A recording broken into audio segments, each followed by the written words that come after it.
The rules of the town that calls you home. Steve never thought he'd return to Oldhill. It had been years since he last saw the familiar outline of the town sitting in the valley, nestled between the rolling hills like a forgotten relic of another time. Yet here he was, the rattle of his old car echoing down the long, winding road as he descended toward the place that had always felt like a ghost hanging over his life. Oldhill hadn't changed much since he left.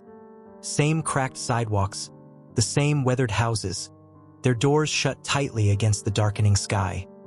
The air was thick with the scent of old pine and damp earth, the kind of scent that seemed to seep into your skin and linger even after you'd left.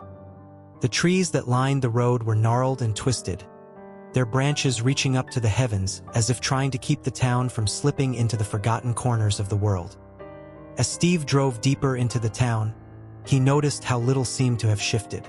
People still kept to themselves, eyes downcast as they hurried from one place to another, as though they were always waiting for something. It wasn't just the isolation that made Oldhill feel strange. It was the quiet, the kind of quiet that sits heavy on your chest, like the air itself is holding its breath, waiting for something to happen. No one ever spoke of the rules, but everyone followed them. The unspoken customs that governed the town, woven into the very fabric of everyday life, were as much a part of the people as the buildings and streets. They didn't need to be explained. Everyone knew because they had always known. It was like a code, passed down from generation to generation, one that kept the town alive in its own way. The rules were what kept them here, kept them safe, even if they didn't fully understand why. He remembered how it felt as a child, walking the streets with his parents, hearing hushed voices as they spoke in corners or behind closed doors. The look in his mother's eyes when she told him to never stray too far, to always come back before the sun dipped too low, to never accept anything from the river, no matter how beautiful it seemed. He'd always been curious, but no one ever offered answers. They just followed the rules, because to question them would be to invite danger, and danger in Oldhill was something you didn't face unless you were prepared to lose everything. His mother would tell him in a low, serious tone, "Remember the rules, Stevie. They keep us safe. They keep us here." The people here seemed like ghosts, living in the shadow of something they didn't dare confront. They were all bound by the same invisible threads, drawn into the rhythm of the town's unspoken demands. And Steve had been one of them, a child once, eager to explore, but always pulled back by the heavy weight of caution. No one ever spoke of what happened when you broke the rules because no one ever wanted to find out. Rule 1. If someone calls your name only once, do not answer. This was the first rule every child learned, drilled into their heads from the moment they could speak.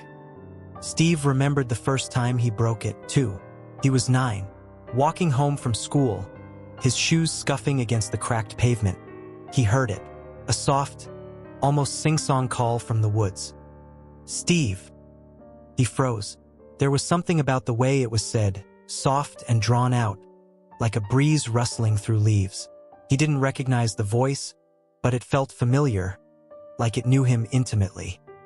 Just once, it called his name. He took a hesitant step toward the trees when his mother's voice cut through the air. "Stephen Caleb Hargrove, don't you dare!"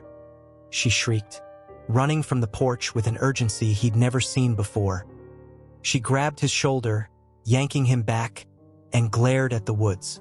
Her face was pale as paper. "Did you answer it?" she demanded, breathless. Steve shook his head, eyes wide. His mother hugged him tight, her whole body trembling. That night, he overheard his parents talking in whispers in the kitchen. "He didn't answer," his mother insisted. "We can't risk it. What if it heard him? What if it knows him now?" His father whispered back. Steve never found out what they meant, but after that day, his mother kept salt sprinkled at the doorstep and a knife under his pillow. A week later, their neighbor Eddie Thompson vanished. People said he'd been called out from his bed one night. His wife swore she'd heard him answer in his sleep, mumbling something soft and resigned. They found his body in the river 3 days later, bloated and twisted, with a strange, serene smile on his face. Rule 2. Every household must have a mirror near the front door. The mirror rule wasn't just tradition, it was survival. Every front door had a mirror, polished to a shine, angled just right to catch the entryway. Steve's mom was meticulous about it, wiping away even the smallest smudge, making sure the glass was spotless. Steve once asked why, and his mother's face grew serious and pale. "It tricks them," she said. "It shows them themselves, and they don't like that. It sends them somewhere else. But if it breaks, they know it's not real. They know it's not them." Steve remembered the summer when Old Man Harlan's mirror broke. Harlan lived at the end of Maple Street, his place overgrown with ivy and weeds. No one liked visiting him. He was cranky, always muttering about shadows moving where they shouldn't. One night, Steve heard a commotion from Harlan's house, a strange, almost animalistic wail. The next morning, they found Harlan's door wide open, the mirror shattered on the ground. Inside, the house looked almost untouched, except Harlan wasn't there. The police searched for days, but no trace was ever found. The strangest part? Someone swore they saw Harlan in the woods a week later, staring at his own house from the edge of the trees. But his eyes weren't right. Too dark, too deep, like empty holes. People stopped talking about him after that. His house remained abandoned, and no one dared fix the broken mirror or enter his property. Sometimes Steve would catch glimpses of movement through the windows, but he knew better than to check. Rule 3. Never take anything from the town's river. The river looked serene, its waters dark and calm, cutting through Oldhill like a lazy serpent. The townsfolk warned never to take anything from it. No stones, no flowers growing on the banks, not even fish that sometimes glittered in the shallows. The river didn't give gifts. It only made trades. Steve's friend Connor didn't believe it. One summer, he dared Steve and a few others to watch him pull out an old, half-sunken canoe from the water. The canoe looked ancient, covered in moss and algae. Steve remembered feeling uneasy, but Connor just laughed, hauling the canoe to the shore. That night, Connor's father found the canoe gone, dragged back into the river, leaving deep grooves in the mud. Connor was nowhere to be found. A few days later, something washed up on the far bank. A canoe-shaped bundle made of twisted vines and river mud, and inside, Connor's favorite red cap, soaked and crumbling. The town held a quiet funeral, but no one spoke of it openly. The river kept its secrets, and no one else dared challenge it. Steve never forgot the stories that came after Connor's disappearance. People spoke in hushed tones about the river having a memory, how it marked those who disturbed it, how it never truly let them go. One evening, long after Connor had vanished, Steve's father sat on the porch, sipping whiskey with old Mr. Watkins, who'd lived in Oldhill his whole life. Steve listened from the stairs, pretending to play with his toy truck. "Used to be that river flowed differently," Watkins muttered, squinting into the distance as if he could see the water from there. "Back when I was a boy, it ran clearer, faster. Then Old Man River's ironic name, built that damn mill upstream. Didn't take more than a season before the water slowed, got darker." Steve's father grunted, taking a slow sip. Did the town tell him to stop? Tried, but Rivers wouldn't hear it. Said it was his land and he'd do what he liked. Then he went missing. Boat found downstream, smashed to bits on the rocks. No body, just his coat snagged on a tree root like it was holding on for dear life. "Reckon the river took him?" Watkins nodded solemnly. "Town tore down the mill right after. River ran fast and clear again for a few years, like it was thanking us. But it never forgot." Sometimes, in the dead of night, folks claimed they saw a man walking the banks, dripping wet, dragging a broken or behind him. Steve felt a shiver crawl down his spine, but he didn't dare ask questions. The rule was simple. Never take anything from the river. Never disturb it. Those who did either vanished or came back wrong, or sometimes not at all. Rule 4. The forest is not forbidden, but if you go, return before dusk. The forest had always been part of Oldhill's charm. A dense, sprawling maze of trees with winding paths and hidden clearings.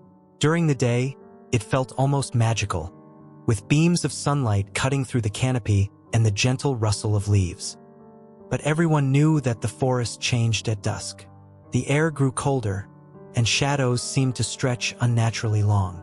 The paths twisted in ways they hadn't before, and familiar landmarks felt out of place. When Steve was about 14, his older cousin Tom came to visit from the city. Tom was loud and brash, always looking for trouble, and he scoffed at Oldhill's rules, calling them backwoods superstitions. One evening, just before sunset, Tom dared Steve to go with him deeper into the woods than anyone had gone before. Steve hesitated, but Tom wouldn't stop mocking him, so they ventured in. The deeper they went, the quieter it became. No birds, no insects, just the muffled crunch of leaves underfoot. Tom tried to laugh it off, but Steve could see the nervousness in his eyes. Just as the light started to fade, they found an old, crumbling stone well surrounded by wildflowers. Tom leaned over to peer inside, joking about finding treasure, when they both heard it. An echoing sound from deep within the well, like something dragging itself against the stones. Tom called out, half joking, "Hey, you stuck down there?" Silence. Then, a scratching noise. Steve grabbed Tom's arm. "We need to go. Now." But Tom was too curious. He pulled out his phone and turned on the flashlight, aiming it down the well. The beam barely touched the bottom, but for a brief moment, they saw something move, something pale and long, like a skeletal arm brushing against the stones. Steve didn't wait for Tom to react. He bolted, ignoring his cousin's shouts to wait up. By the time Tom caught up, the sun had nearly set. The forest seemed to fold in around them, paths merging and branching in ways that made no sense. They ran blindly, tripping over roots and stumbling through underbrush. When they finally burst out onto the main road, gasping for air, Steve noticed that Tom's left sleeve was shredded, and a dark stain bloomed at his shoulder. Tom never spoke about it afterward.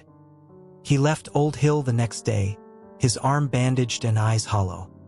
A few months later, Steve's family got word that Tom had gone missing back in the city. His car was found abandoned near a wooded area on the outskirts of town.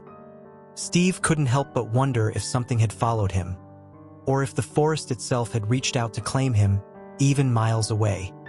After that incident, Steve heard other stories, whispers of people wandering into the woods at dusk and finding places that shouldn't exist. An old shack that only appeared after sunset, filled with rotten furniture and strange symbols on the walls. A trail of lanterns that led nowhere, flickering out one by one. And worst of all, a pale, gaunt figure standing just beyond the tree line, watching, waiting for someone to stray too far. Now, as an adult, Steve couldn't help but wonder if the town had been calling him all these years. A pull that had never really let him go. Maybe it was the memories that had brought him back. Or maybe it was something deeper, something he couldn't quite place. But one thing was certain, Oldhill wasn't done with him. It never had been. Steve's escape from Oldhill had not been a grand affair. He left one morning without telling anyone, just packed up his old truck and drove out of town before the sun was fully up. The guilt gnawed at him, but he pushed it down, determined to carve out a life away from the place that had held him captive for so long. The road out of Oldhill was winding and lonely, and as he crossed the old bridge over the river, he couldn't help but glance at the water, dark, sullen, and unmoving. It was as if the river itself knew he was leaving and marked his departure with that eerie stillness. The first few years in the city were a blur. Steve found work at a mechanic shop, rented a cramped apartment, and tried to drown out the memories with noise and routine. He told himself the rules didn't matter here. No mirrors by the door, no listening for his name. He even made friends, though he never got too close to anyone. Sometimes, he would catch himself glancing over his shoulder, half expecting to see familiar shadows lurking in alleyways. But despite the city's hum, the quiet sense of being watched never left him. Steve couldn't escape the feeling that Oldhill was still reaching out for him, tendrils of its eerie presence brushing against his mind. He would wake up at night, drenched in sweat, convinced he heard his name being whispered from the hallway. Other times, he'd catch glimpses of faces he thought he knew, faces from Oldhill, staring at him from across busy streets or peeking around corners. He would rush to confront them, but they always vanished. After a while, his friends noticed his paranoia. They joked that he was haunted, and Steve laughed along, but deep down he knew it wasn't a joke. He could feel the town calling him back. He tried to resist, determined to live his life without its influence, but Oldhill's pull grew stronger every day. Dreams became nightmares, twisted images of his family, warped and hollow-eyed, calling his name in sing-song voices. The urge to return gnawed at him, driving him to the edge. One evening, after another restless night, Steve sat on his apartment floor with a whiskey bottle, staring at his reflection in the cracked bathroom mirror. He didn't remember how it cracked. Just that one morning it was like that, a spiderweb of fractures distorting his face. As he stared at himself, his phone buzzed. A message from an old friend back in Oldhill. It was just one word: home. It was all the confirmation he needed. Steve knew he couldn't fight it any longer. The town wasn't just calling him back. It was demanding him. The next morning, he packed up what little he had, got in his old truck, and pointed it toward the hills. As he drove, the air grew thick with familiarity, the trees lining the road leaning in closer, as if to welcome him back. By the time he reached the outskirts, the sun was sinking, and the shadows stretched long across the ground. Oldhill looked almost unchanged, like it had been frozen in time. As he passed Harlan's old house, he thought he saw movement through the dusty windows, just a glimpse of a figure watching him. He didn't stop. When he pulled into his old driveway, Steve knew the town had finally won. He stepped out of the truck, the weight of inevitability heavy on his shoulders. As he looked around, he swore he could feel the town's heartbeat, pulsing beneath the ground. It had been waiting for him. That night, Steve sat on his porch and listened to the quiet. He didn't notice at first, but across the road, the reflection in his old mirror didn't match his movements. It was smiling. It didn't matter now. Steve knew he would never leave again. Oldhill had him. It always would.